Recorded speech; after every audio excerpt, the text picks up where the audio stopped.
Ozden, I want to come back to you and sort of bounce the question that we were talking off with Hassan. So how does Turkey move forward, and how much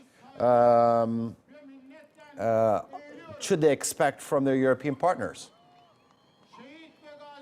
As far as I have followed the European press and newspapers, journals, I just understand that the fall of Erdogan was favored to a large extent by the EU countries, as Turkey was getting more and more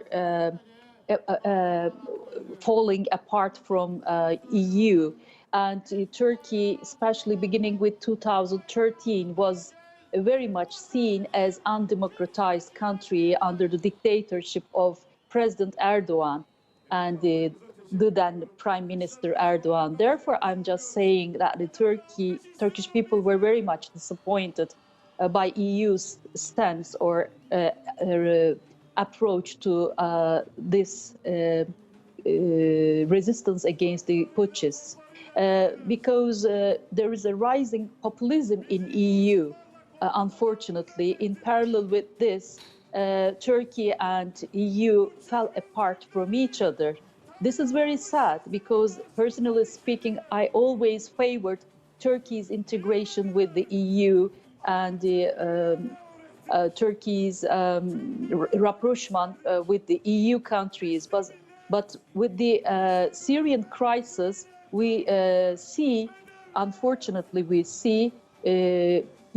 Turkey's anchor with the EU is getting weakened, more and more weakened. And Turkey increasingly accused of being a jihadist highway during the Syrian crisis, accused of following open-door diplomacy. And in the end, in 2016, as far as I follow the EU's agenda, EU just favored the fall of Mr. Erdogan.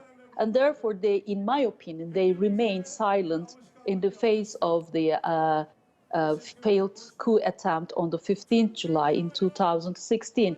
But this automatically, I mean, they remained silent, EU and United States, whereas Russian Federation and Iran publicly condemned the coup attempt within hours. And this automatically brought Turkey to Iran and Russia.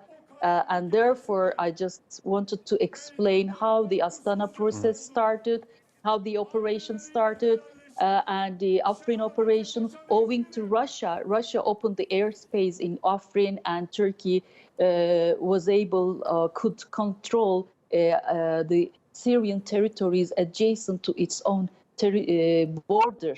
And because Turkey was exposed to bombs and explosions from the Syrian part of the border. All right, Ozden, this is certainly a very interesting, a complex sort of a series of events. I thank you for putting a lot of these complex issues into perspective.